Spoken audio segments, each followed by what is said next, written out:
اچھا نسیم بھائی, بالکل ایسے چند سیکنڈز کا ریپڈ فائر, آپ کو میں نے 2 آپشن دینی ہے, آپ نے ایک بتانی ہے اور ایک بتانی ہے آپ نے. ایک جو ہے وہ لازمی ہے, لیکن یہ بھی کلیئر کر دینا کہ یہ ہوتا مذاق ہی ہے, کسی کی دل آزاری نہ ہو جائے.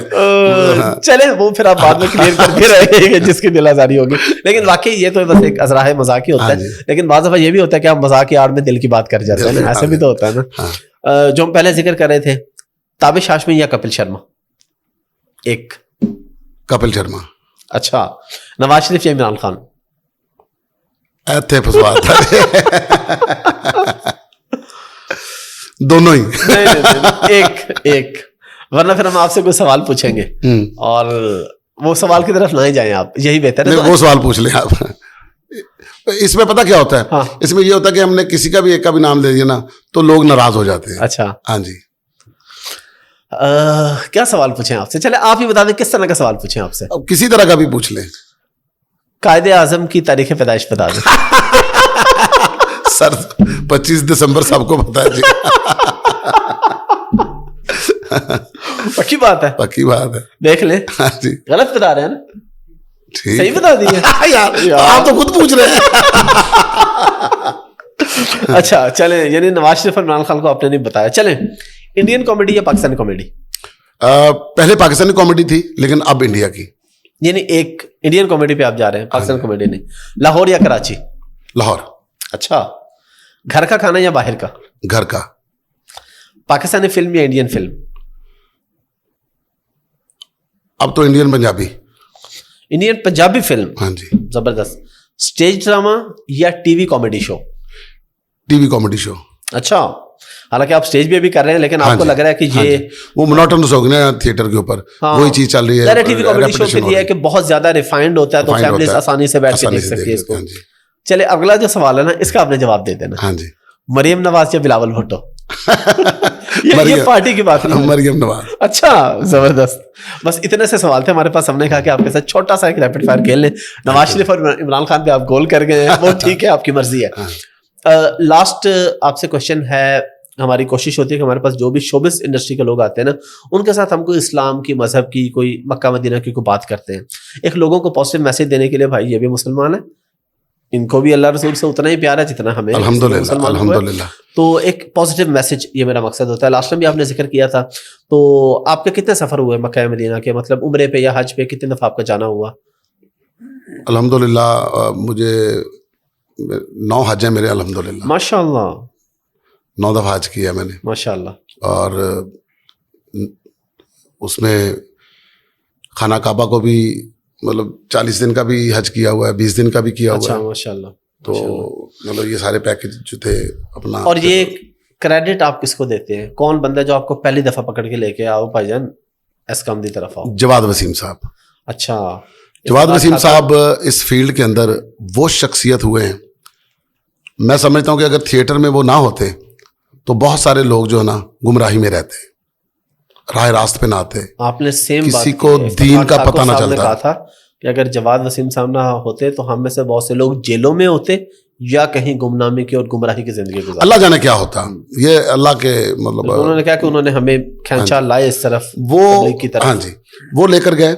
تو جواد وسیم صاحب کو میں نے ایک دفعہ دیکھا تھا کہ انہوں نے جب شروع میں فیصلہ کیا کہ میں تھیٹر نہیں کروں گا, تو ان کے جو بڑے تھے انہوں نے ان کو کہا تھا کہ جواد اگر آپ نے تھیٹر چھوڑ دیا تو پھر تھیٹر والوں کو کون سمجھائے گا, آپ کو ان کے لیے تھیٹر کرنا ہے.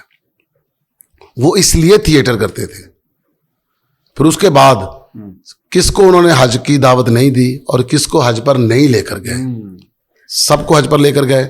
میرے ماں باپ کو انہوں نے حج کروایا, مجھے انہوں نے حج کروائے, میری بیوی بچوں کو حج کروائے.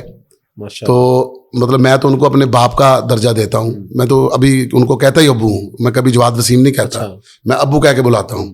تو ان کی ایک خوشی کی جو انتہا ہوتی ہے نا, وہ ہوتی ہے جب مجھے کال کرتے ہیں یا مجھے ملتے ہیں. تو میں جب ابو کہتا ہوں نا تو وہ کہتا ہے یار میرے سینے میں ٹھنڈ پڑ جاتی ہے وکی جب تم مجھے ابو کہتے ہو. میں کہیں دین کے معاملے میں کہیں بات ہو رہی ہو, کہیں پہ اٹک جاؤں, کچھ پوچھنا ہو, میں دن کو رات نو کسی وقت بھی ان سے پوچھ لیتا ہوں. کسی مسئلے میں اگر کوئی بات آ جائے کہ یہ مسئلہ جو اس طرح ہے اس کو ذرا مجھے کلیئر کریں, پھر میرے ساتھ وہ جب بات کرتے ہیں, پھر میں کبھی کبھار ان کے ساتھ جب بات کرتا ہوں, پھر وہ مجھے کہتے ہیں تمہاری یہ بات مجھے بہت اچھی لگی, میں اس کو اپنے بیان کا حصہ بناؤں گا. اچھا. ابھی پچھلے دنوں میں نے ان کو ایک چیز بتائی تھی, میں نے کہا کہ میں نے ایک ڈرامہ کیا ہے, وہ ایک ہاسپٹل کا سیٹ تھا جس کے اندر میں نے کہا کہ ایک بندے نے یہ سوچ کے ایک ہاسپٹل کھولا ہے کہ ان لوگوں کا ہم نے علاج کرنا ہے جو اثاثے کمتری کا شکار ہو جاتے ہیں, جو اپنے آپ کو سمجھتے ہیں کہ میں پہلے جیسا نہیں رہا.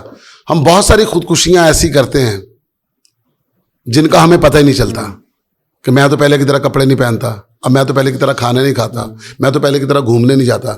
جبکہ اللہ تعالیٰ نے آپ کو دنیا میں بھیجا ہے دنیا کو دیکھنے کے لیے. اللہ نے یہ کائنات کس لیے بنائی ہے؟ اپنے انسانوں کو دکھانے کے لیے, ان کے استعمال کرنے کے لیے.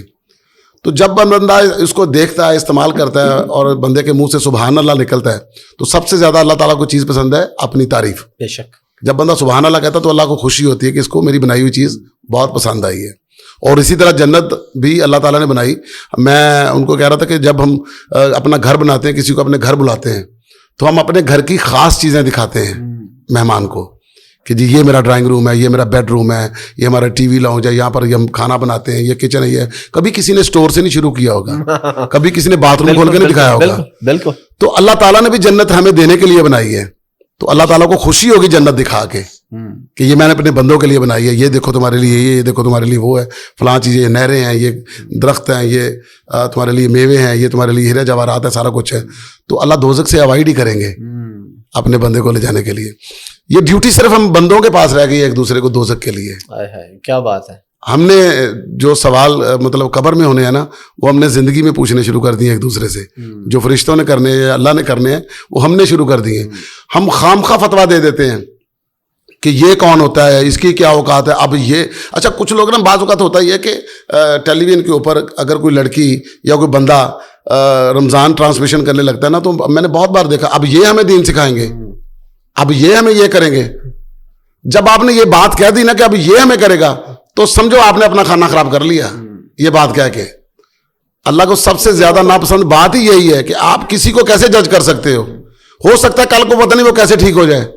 مطلب آج میں بہت ہو سکتا ہے اسی وجہ سے وہ ٹھیک ہو جائے, میں کوئی بہت گناہ گار ہوں, یا میں نے کوئی ایسی بات کی ہوئی ہے, کل کو پتہ نہیں میرے ہاتھ سے کیا ہو جاتا ہے, میرے منہ سے کیا نکل جاتا ہے, میری کون سی توبہ قبول ہو جاتی ہے. بے شک, یہ تو اللہ جانتا ہے. نہ جانے کون کہاں پر کس وقت راستہ بدل کے اس کے ہاں قریب ہو جاتا ہے. بے شک, بے شک. پھر آپ کیا لڑائی کرو گے. تو ان چیزوں سے تھوڑا سا انسان کو بچنا چاہیے اس معاملے میں خاص طور پہ. یہاں پہ ایک وہ بڑا مشہور جملہ ہے نا کہ انسانوں سے انسانوں والے سوال کرو, اللہ والے سوال نہ کرو. انسانوں سے سوال کرنا تو یہ کرو بھی کھانا کھایا, بیمار ہو تو دوائی مل گئی ہے تمہیں, گھر میں کوئی مسئلہ تو نہیں ہے. یہ سوال ہم انسانوں سے کرتے نہیں ہیں, اور یہ فتوے جاری کرتے ہیں, جنتی ہے تو جہنمی ہے, تیرا جہنم میں یہ گڑا ہے, تیرا جنت میں یہ درجہ. یہ تو اللہ کا. جب سے یہ تب اپنا نیٹ پہ یہ دیوار ہے نا لکھنے والی, یہ تو بڑے آسان ہے, ایک کمنٹ میں آپ نے جنت دوزخ کافر یہ وہ, یہ کون وہ کون فلان کون, اس کی اوقات کیا, تو یہ لکھ دیتے ہیں. میں نے بہت بار پڑھا ہے, عالم کے بارے میں بھی پڑھا ہے, پلیئرز کے بارے میں بھی پڑھا ہے, سیاستدانوں کے بارے میں بھی پڑھا ہے. اس کی کیا اوقات ہے بھائی, بندہ پوچھے.